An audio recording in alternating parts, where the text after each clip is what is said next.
Of all the intense reactions that ruled Ferguson Monday night, I'm angry. These people work very hard for this business right here. None were stronger than those of Michael Brown's parents, as they learned the grand jury would not indict Officer Darren Wilson. The New York Times posted a video that showed the raw emotion the moment they heard the news. What caught many people's attention in that video were the words of Michael Brown's stepfather that could be seen as a call to violence to protesters.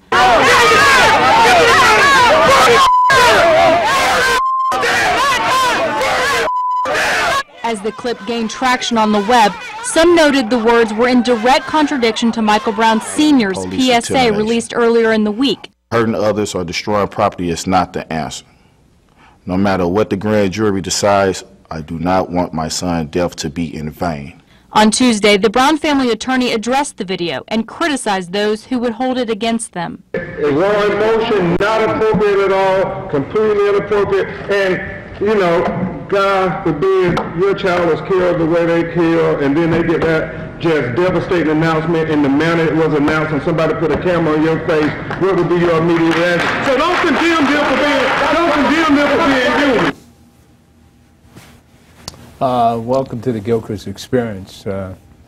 That's an important thing to view because of the fact that everybody's angry, and if it's your stepson or if your own child or somebody or a friend or anybody, any human shot down like a dog like that, it's unfathomable how that could happen. And yet there's no indictment. Now, we just heard today that, again, there's no indictment of Eric Gardner, and we'll show you the video of that as we get along in the show here. But I'm enraged. I'm sure the stepdad was enraged, but he knew the cameras were on, and as a result, burn, baby, burn. But we can't blame this instigation, we could call, for burning down a church, which is yeah, a church was burned down, which was threatened by supposedly the Klan or something like that. Well, you know, if you remember back about 12 years ago, 10 years ago, maybe not that far back, there were church burnings going on throughout the South. In Atlanta. And the FBI was trying to ascertain who was behind the burnings of those churches. Mr. Brown's response or reaction to the vote of no true bill regarding Officer Wilson, I can't even imagine what it would be like. You know, in all the years that I've talked with, and up until last week with Mr. Harewood, you know, his son was murdered 20 years ago. Right.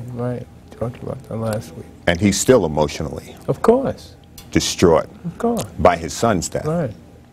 And each time there's another incident, it just further compounds the issue for him. For Mr. Brown to respond that way, you know, it's easy to say, well, no, he shouldn't have said it, he shouldn't have did this, he shouldn't have done that. But you don't know, and I don't know, the stress that he's been under. Everybody wants to maintain a civil attitude and demeanor, but everybody has a breaking point. Right. Everybody has a breaking point. I know when Amadou Diallo was killed, I was in Howard Safir's office in a meeting with him, and I said to him, if a cop ever touches one of my sons, forget it. You know, that's me.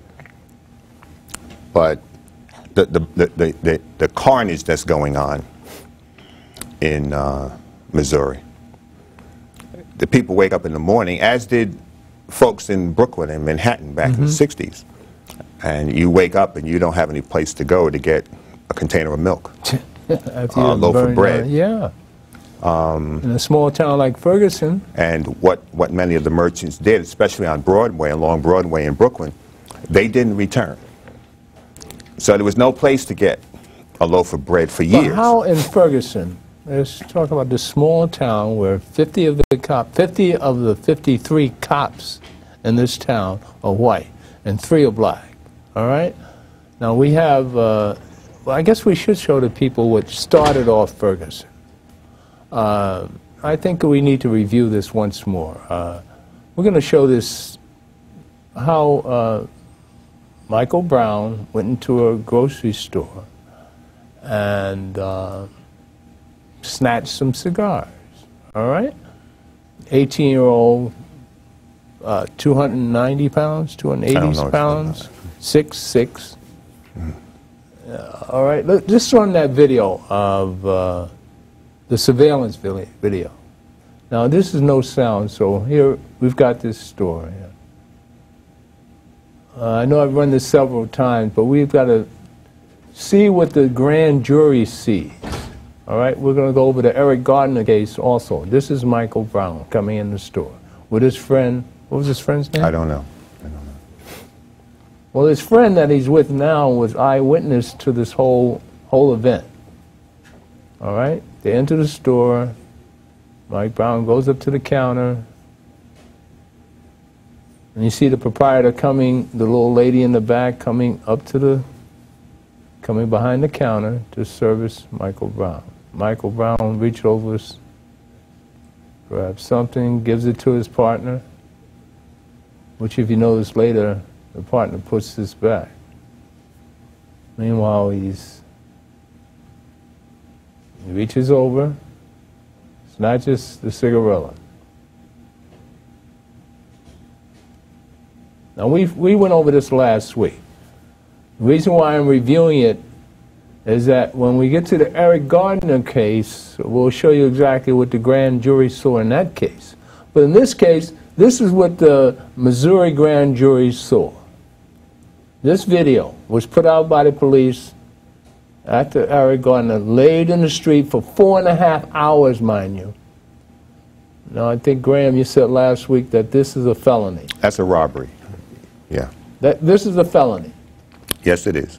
Oh, I said this is what the cops used to justify shooting down Eric Gardner the way they did.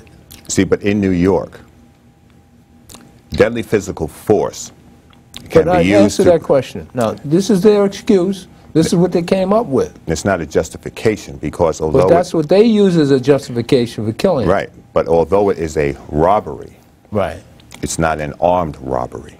You understand? Okay. Now, in New York, deadly physical force may be used to prevent or terminate specific crimes. Right, okay. Burglary, arson, robbery, kidnap, first-degree escape, and sodomy. Okay, all right. A robbery is being committed. Deadly physical force under the state penal code may be used to prevent or to terminate that robbery. But the robbery, as it's laid out, there is no weapon involved. It's what we call a strong arm robbery. Okay. It's robbery.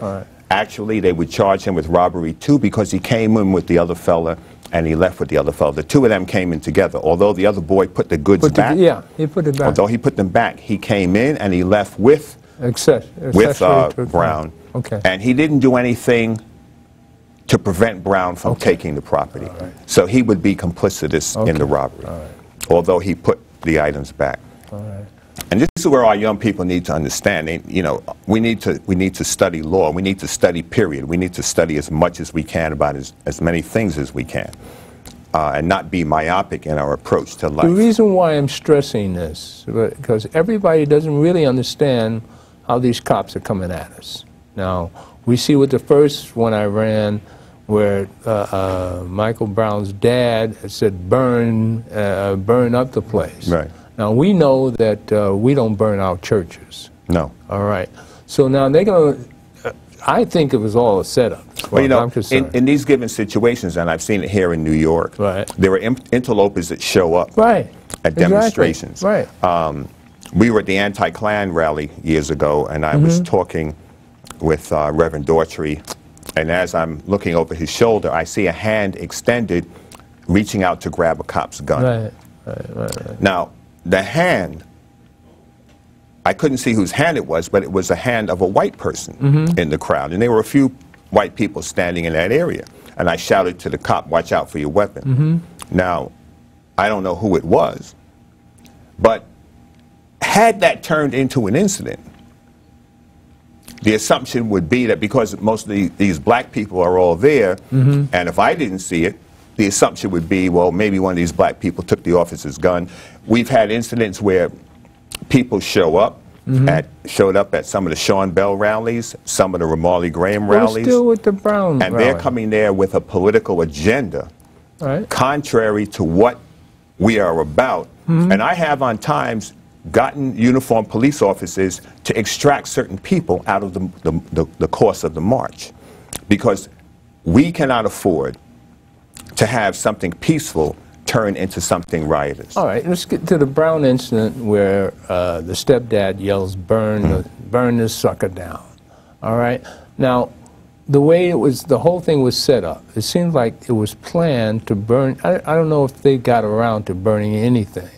Because when the church, what made me suspicious, when the church burned down, which had received threats before that, and this is a Senior Brown's church, Michael Brown's dad. You're not going to burn down your own church. No, I mean, and I doubt if anybody was incinerated. Well, they're going to lock him up on this videotape. Now, what they said, they want to bring charges against him for inciting the riot.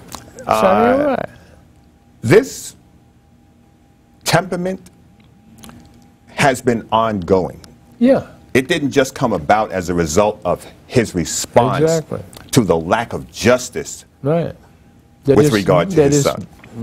This rioting has been going on for months. For months. So they cannot attribute that, not that he should have said it, but in emotion, as it's just a response to the situation and the pressure that he and his family have been under. To sit and to be as humble as possible and as civil as possible when you know that your son was summarily executed in the street by a cold-blooded killer who simply shows no remorse and feels that everything he did was right and just. And I beg to differ that he had any knowledge of the robbery in the store. He did. Because the merchant said when he called the police, they said that's not their problem because he is an Indian. All right? And he speaks with an accent. So he's not white, he's not American, he's a foreigner, and because you're being victimized by a black person, we don't really care. That's what the police basically said. That shows the bias of the police department. So there was no alarm put out to catch a black guy for stealing some cigars. But when we heard the response last week by the prosecutor said that Officer Wilson was on a call and received a call that there was somebody with a red hat and T-shirt and sandals just robbed the store. Well, that's what they're saying. That's what they're saying afterwards. If that was so, that radio run should have been presented to the grand jury because it's on tape. Right. All right? And they cannot say they don't have the tape because subsequent to the transmission, as they allege, he encounters Brown and Brown is summarily shot to death in the street. So everything relative to that incident would have been encapsulated for presentation to a court of law. But if you got Darren Wilson in the grand jury telling his story that he was chasing this guy because he had just stole some cigarillos from the store. Well, we know that's a lie. Of course it's a lie, but I'm just going along what they justify this no indictment with. Another thing about the grand jury, and people need to understand, it is a presentation done in secret. It is done by the district attorney, who presents a case in any way that he or she chooses to present it. So when you present a grand jury a case, you are looking to get an indictment or you're looking to get a vote of no true bill. No true bill means we're not going to indict. And that is solely upon the discretion of the district attorney and how he chooses to present the case. In the Sean Bell trial, D.A. Brown in Queens, they purposely presented a shoddy case. And it was a non-jury trial. But they still presented a shoddy case. And Judge Cooperman comes back and summarily disregarded the entire matter, didn't even comment on Sean Bell in his decision. See, so when you have expert witnesses being presented by the defense, and you don't even cross-examine or challenge the credibility of the expert witness who was testifying on crime scene reconstruction and ballistics, and he has a degree in English literature. You know, so I grabbed one of the ADAs out in Queens. I said, come here, I want to talk to you. I don't know what's going on here, and I gave them a list of questions. I said, you better ask these questions on this ballistics matter. And the key one was whether or not a lampshade could stop a 9mm bullet. Yes, a lampshade can stop a 9mm bullet given certain circumstances, and it did stop a 9mm bullet, a lampshade. So, although he said it couldn't, it was no way in the world, it did.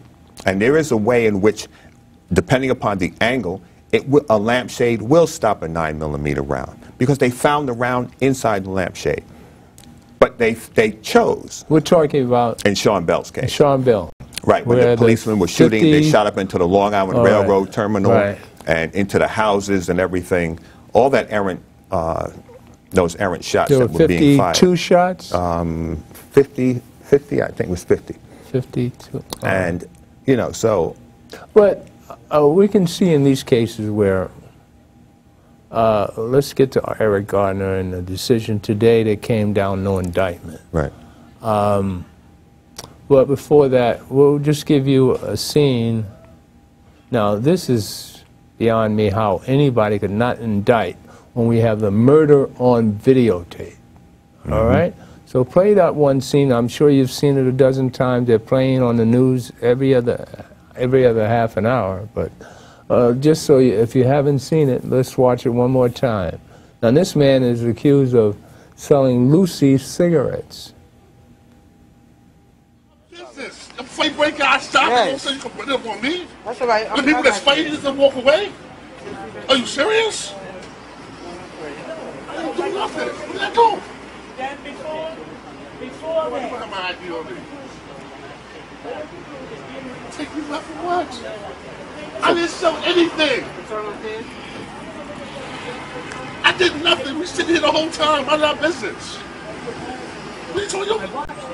Who else you do what? Who else sell cigarettes to? To whom? Not that rich. There's another guy.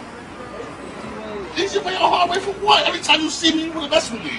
I'm tired of it. It stops today. This guy right here is forcibly trying to lock somebody up for breaking up a fight.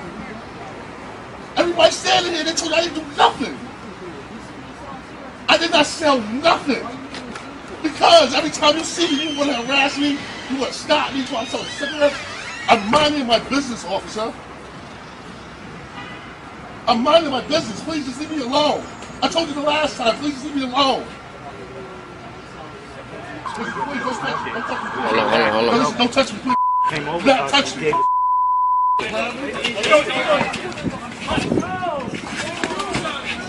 Damn.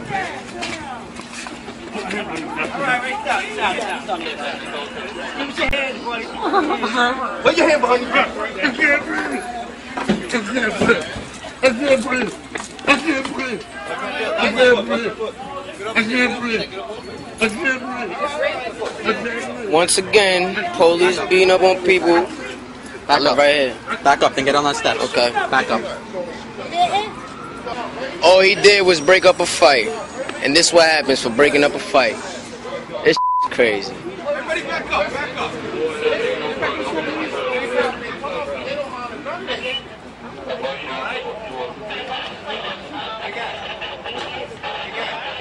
Something's wrong with him. He can't breathe. Look, now I mean, they gave this man a seizure. Yo, move out the way. Yo. It's my brother, we live here. Back up this way. Everybody now back up. It's now going to become a crime scene. Back it up. Back it up. I'm going to my house. This way. Let's go. Can't go in my In the house or that way? All right, I go that way. Pick a choice. Let me get my Let's bike. Go. You had your chance to get your bike, sir. Staying over there. Right now we have a scene. He's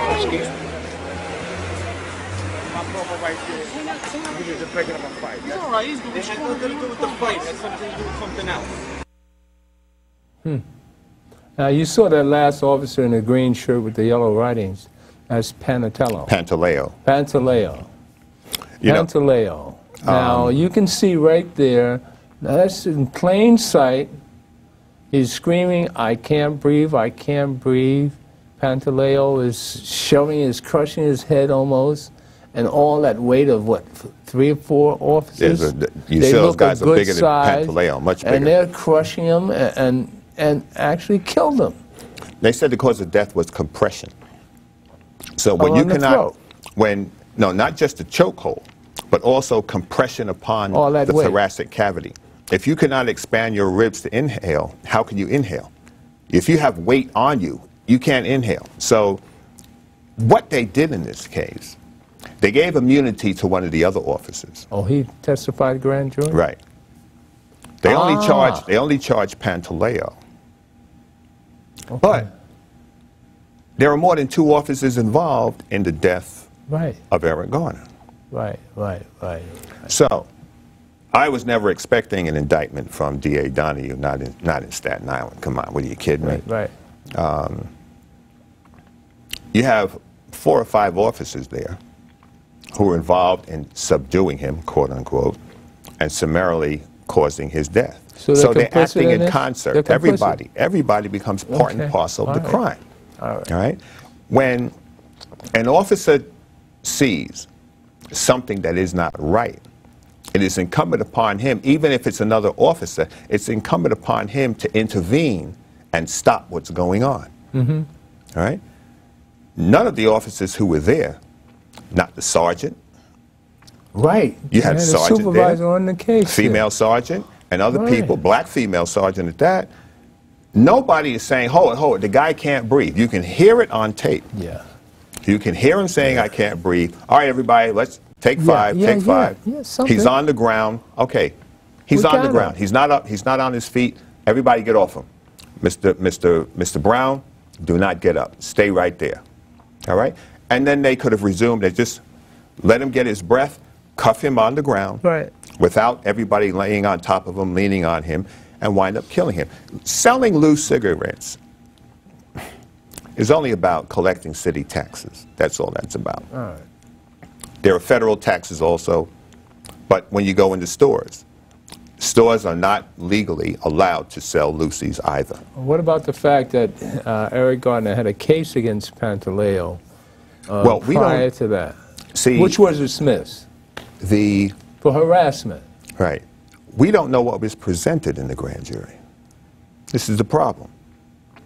You don't know what was presented. But do you think that that's what encouraged this whole thing by Pantaleo? I mean, they had a beef once before. I mean, people don't realize this. It could have. It's happened many times where cops harass people. They've arrested before. Right. They're working in the same area, and they enjoy the fact that the next time they see this guy, they're going to run up on him, and they're going to engage him in one way or the other. Hurt him. And that's why it's important that people know how to respond in these given situations. That's it. I was stopped 2 nights ago. I'm walking through the park by my house. Stopped? Yeah. Well, there was a sector car in the park, and they have a guy standing there in the headlights of the car. You're kidding me, huh? And I see them with the guy. I'm just walking towards the car. So I'm walking and I'm veering to the right because I'm going to cut through the field. And the officer says, "Excuse me. Yeah, what can I do for you, officer?" He says, "The park is closed." Oh. Okay. Okay. Well, you can't be in here. I said, "Were you kidding me?" I said, "There's 5 people walking right there. 5 people." He says, "Well, you're the closest one to me." I said, "That I am." And what's the problem? So now they're issuing this guy a summons. So the officer in the car says, "Hey, Spoon, how you doing?" I said, "I'm all right. Have a nice night. I'll see you." And the cop looks at me, and but I mean, if it was about staying, you know, there's certain things I was going to say to him and then move on. Yeah. And it wasn't about me waiting for that guy to get his summons and that. But I know what to say and get out of the scenario. But a regular civilian, you maintain your cool. Right. You can't prove your manhood on the street corner. That's right. You can't prove it with the cop on the corner. You can only prove it in a court of law. Now, and you want that court of law to be a civil court, not a criminal court. You understand? You want it to be a civil court. Right now, the only persons that we can look to for assistance is the Department of Justice, Eric Holder. And we know he's going to be leaving. We trust that Lynch will replace him, but there's no telling when the Congress, they're not going to look at considering any discussion with regard to Mrs. Lynch until after the Christmas holidays. And we know right now the entire Congress is totally Republican. So it'll be interesting to see how that plays out. But while Eric Holder is there, at least he can pursue these two cases while he's there. I don't know when he is looking to leave. Well, that's going to be another battle with Lynch, Mrs. Lynch. Most definitely. Most definitely. And keep in mind that the police unions. Put the call-up number on, please. The police unions have lobbyists who interact with state legislators. All the state legislators, the congressional people, and the senatorial people. So they're major lobbies which convey their wishes to elected officials as to how they want them to vote and on what issues. Another critical issue that's been brought to light is the 3303 bill, wherein the federal government has been supplying, and I've been telling people for years, they don't realize it, that the police departments have been nationalized. They're under the federal government in many respects. And for many years, long before President Obama, President Reagan, not Reagan, Bush, President Clinton probably as well, have been supplying police departments with armaments. People didn't know that we had APCs back in the 60s until the hostage situation at John and Al's sporting goods store back in the late 1960s when NYPD rolled up an armored personnel carrier. And it was like, whoa. But we had it. We have other things, war machinery, that we've had for years. And I've been told there's even an Apache helicopter. If they need to bring that out, they can bring that out. So we have technology. We can see through walls, thermal readers.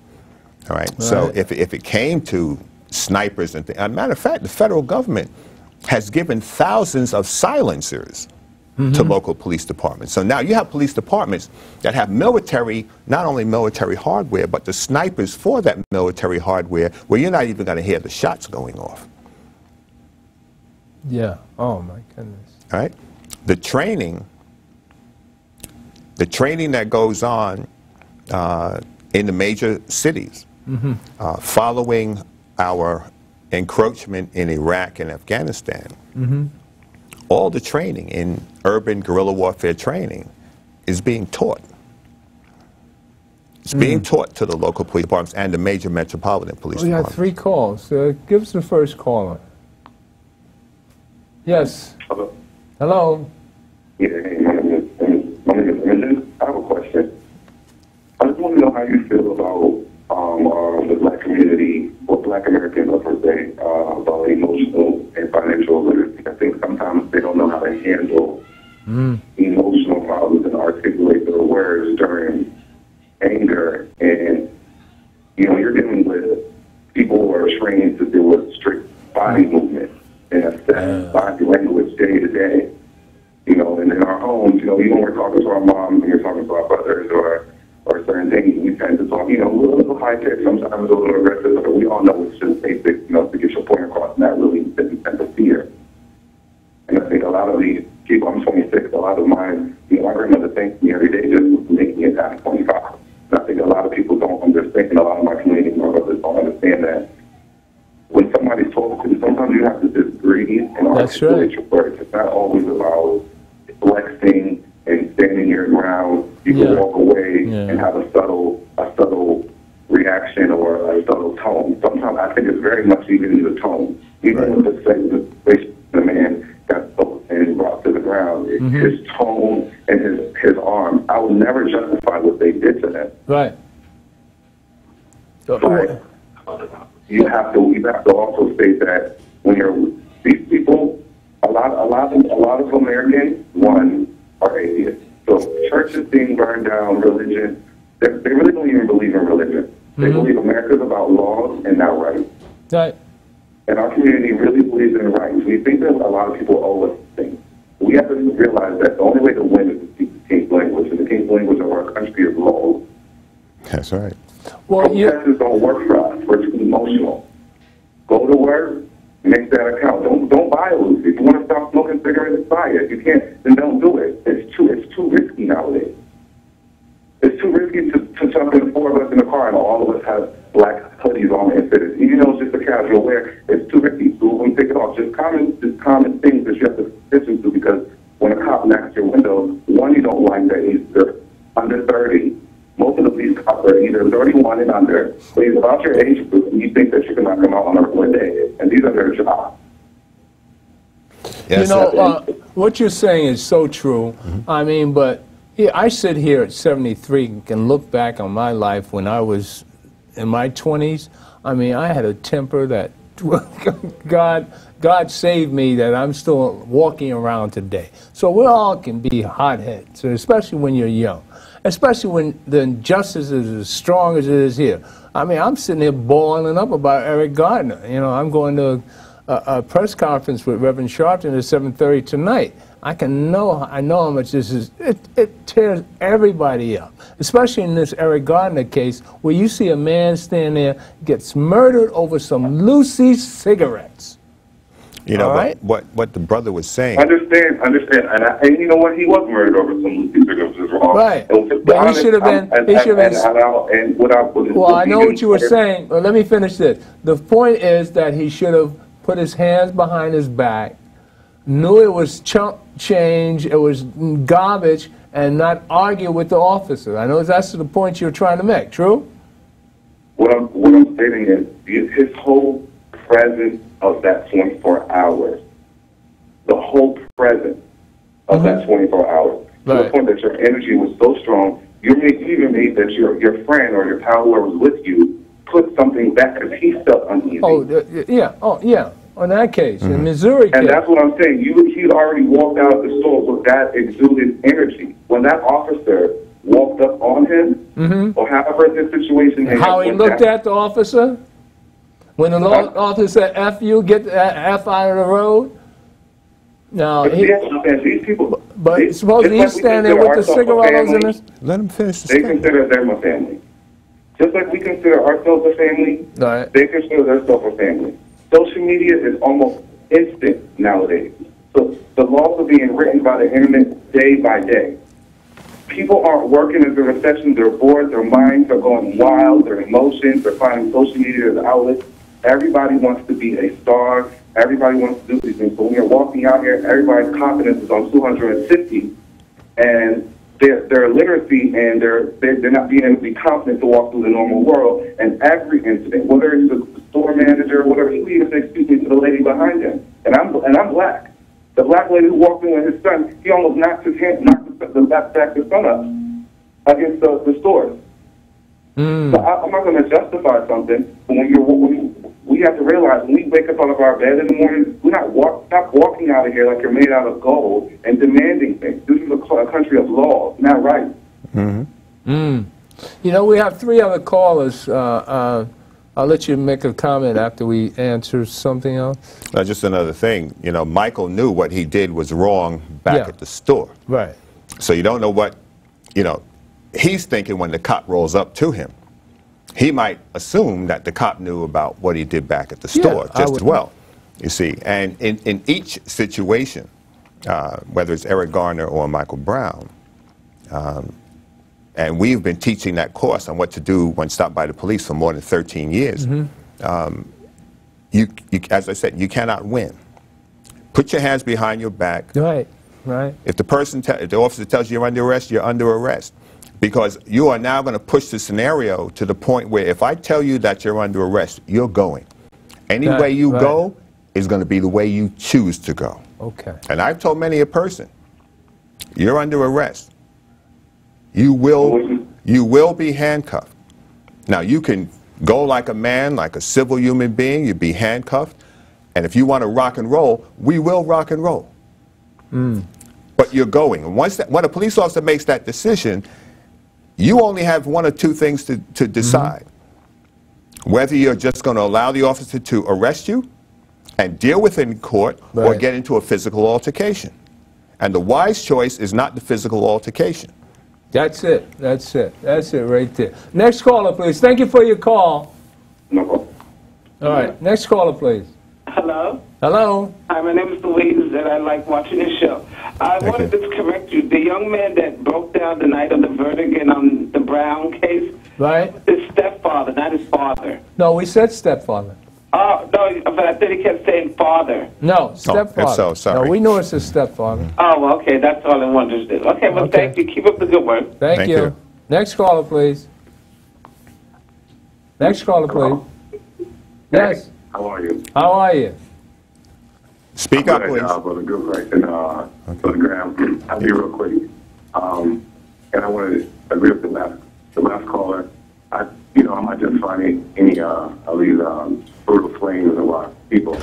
But Michael, a little brother in St. Louis doesn't compare to, for me, it doesn't compare to what Molly Graham went through, or Trayvon Martin, and I'm not saying he deserved to be murdered like that. I'm not saying that I think he was murdered. But after looking at that tape, I never seen that tape. You never saw that one? I never seen his aggression or anything like that, and how Eric Garner was murdered. He may have resisted arrest a little bit, but I still don't think he should have been murdered like that. No. And mind you, the cop, he had a pending complaint against the actual cop that killed him. Right. Exactly. And no one to say anything about that. I called him last week, and I did say the president was washed up, and he is washed up. And you know why he's washed up? Just that little press conference that he said yesterday or a few years ago. Oh God. He said, feel over. These black people feel. What does he mean we feel? What does he mean we feel? We know this stuff is going on. I know, Brother Gilchrist, you're older than me, you're wiser, you've been around much longer, but he's a savage. He's a savage. Who's a savage? Malcolm X wouldn't even sit down at the same table. Who's a savage? With President Obama. And this, wait a minute. Hold on for a second. Shut your mouth for a minute. And we got people like you who support Al Sharpton. Okay? Thank you. I mean, that is about as ignorant as you get. Why don't you come on the show and talk crap like that? I mean, all right? Next time you call, identify yourself and tell me who you are. Oh, let's have a conversation. But that nonsense is garbage as far as I'm concerned. Anyway, your opinion of Sharpton and opinions are alike. Never mind.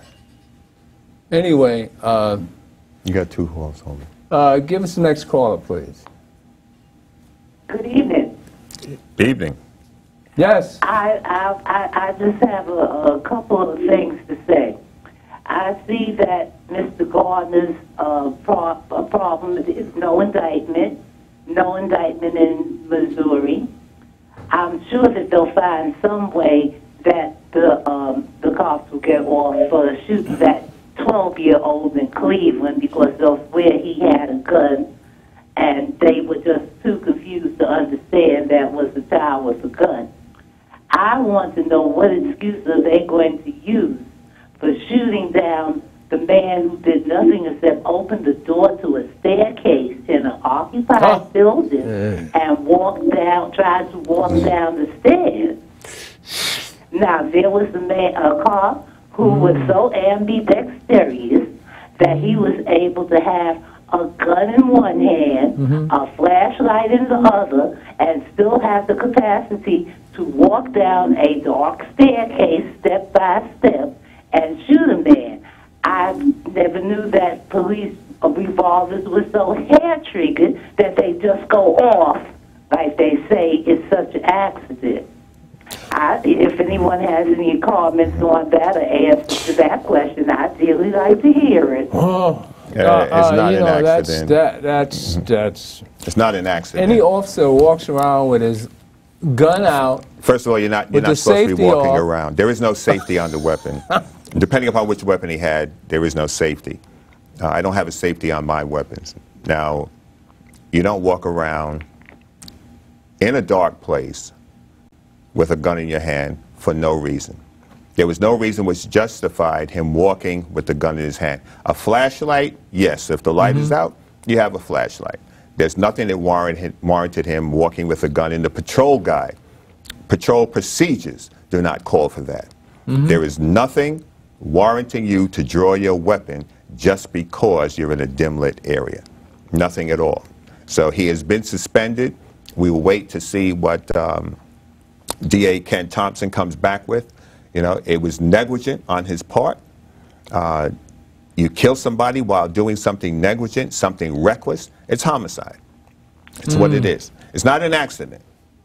Well, and I just like to remember Mr. Amadou Diallo, who pulled his wallet, who was trying to pull out Diallo his never wallet. pulled a wallet out of his pocket. That's a lie that they fed you. He never pulled a wallet out of his pocket. Was he armed? He was never armed. No, I don't know where you got that from. No, he never was armed. He never pulled a wallet. So he was just shot outright. Yeah. Amadou was shot.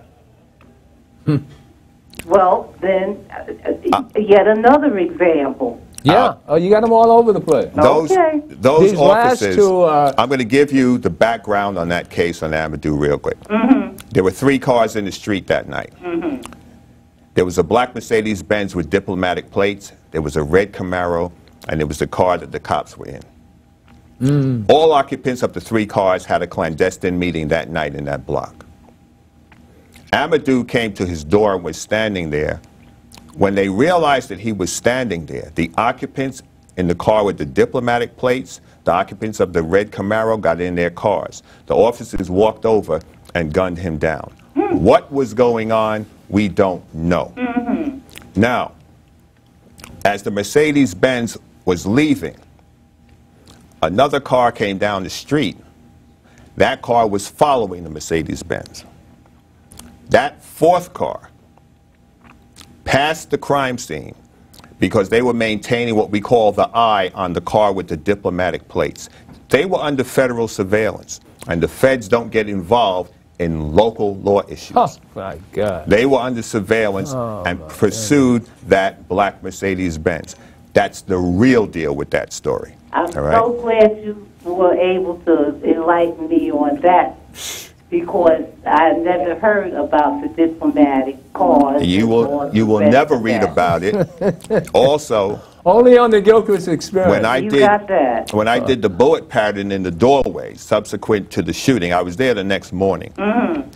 But I did the bullet padding of every bullet hole in that doorway. And all of the lines of trajectory point out to the fact that Amadou was standing in the front left door jamb when he was gunned down. He was not diagonally opposite that point at the rear of the vestibule by the door. It's not where he was. He was standing at the front left door jamb, and his body landed at the rear of the vestibule near the door. All right, can we get the next caller? Thank you so very much. Thank you for calling. You're welcome. Thank you for calling. As you see, we've got an analysis of, of all the. I mean, we've been through quite a few cases where unjustified shootings by police officers. I see the president's trying to do something to change it, or do with the last few years he's got to go. One comment of, I'm sure a lot of you feel that the president's washed up, or his hands are tied, or whatever kind of comments you want to make about the president, but you got to realize we got a black man that's made it to the top, and however he got there, he's done us all proud. And you should take an example of someone being able to, under all circumstances, rise to the top of the. I mean, when any of us get to the top, we should all be proud of that fact, because we know how hard it is to get there. I know I was only black in many a situation, and it was lonely at the top. You got that right. It's lonely to be up there by yourself, representing a whole race of people. I mean, it's a hell of a responsibility. So I think we as black people should just rise up and shout hallelujah when any of us make it. We should be proud of our accomplishments, because it's such a tough job being black. And you can see how much it drives all of us crazy. And there's about as many ways of being black as there are black people.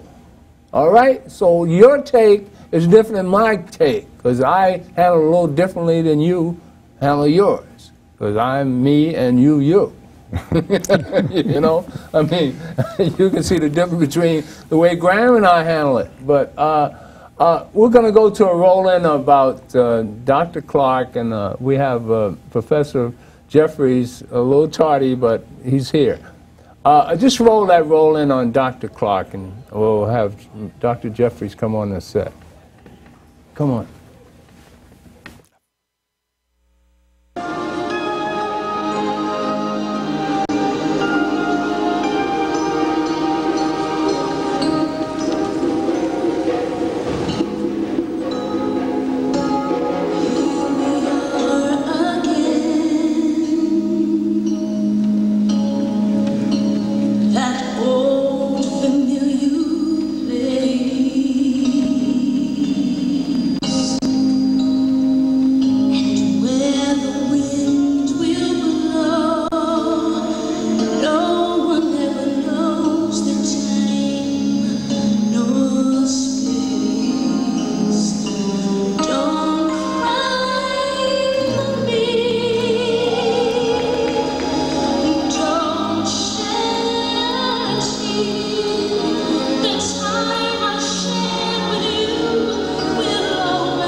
Welcome to the show, Professor Jeffries. That was Memorial Dr. Clark. I wanted to start the show off with that. Yes. And but since you weren't here, we were talking about Eric Garner and Michael Brown and all the murder, all the young people that have been murdered by policemen. And here I bring up this memorial by Dr. Clark for the reason that why we should take such pride in who we are and what we are as a race of people. Now, you'll spend your entire life bringing the history of African nations to us, and then we're getting shot down in the street.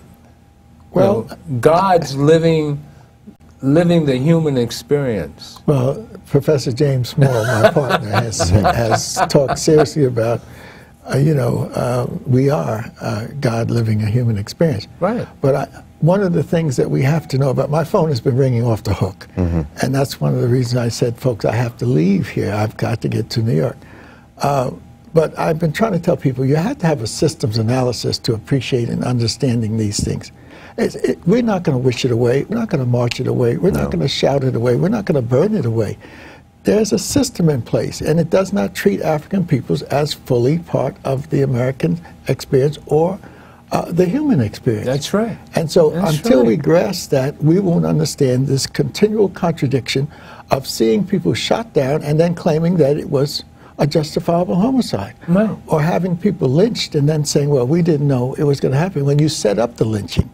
So that Dr. Clark was one who said we have to understand that there's a system there, and we have to deal with that system and build our own system to serve ourselves. So as long as we're in the American system, it's going to function like the American system until we have the leverage of our own system capability of saying there should be peace, there should be justice, there should be equality, making the demands and backing it up with a plan. You see, Dr. Clark's last great work was Notes for an African World Revolution, Africans at the Crossroads. And what he talked about was the unfinished revolutions of our people, that Malcolm was a part of an unfinished revolution. W.E.B. Du Bois, a part of, and Nkrumah, a part of an unfinished revolution.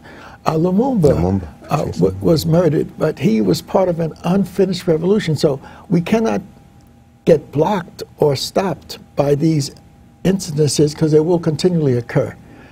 But you cannot get a paralysis of analysis because of them. You have to continually maintain the systems analysis that white supremacy says that white domination is absolutely necessary, that white smashing of people of color, even to the point of genocide, is what we do, and we don't apologize for it. Right. You know.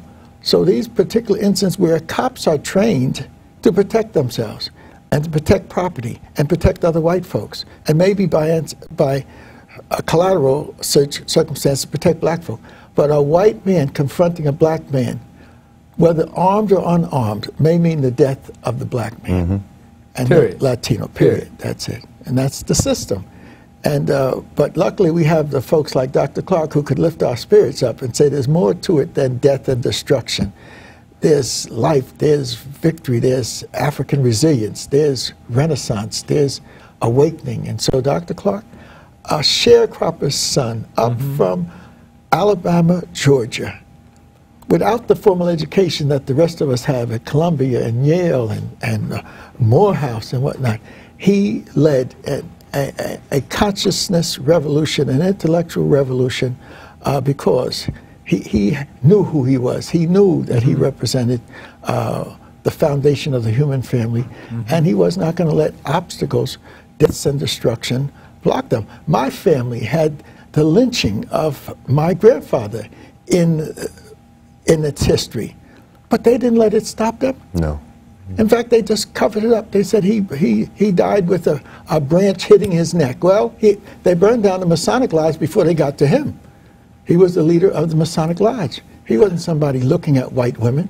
He was somebody who was the leader of the community. And in the 1917, after the Birth of the Nation movie, 1915, the Klan rose again. Right. That Klansman movie, The Birth of the Nation, was played in Atlanta 300 or 400 days during that period. Ironically, with the white supremacy at its height at that particular point, a seed of change was planted when Dr. Clark was born.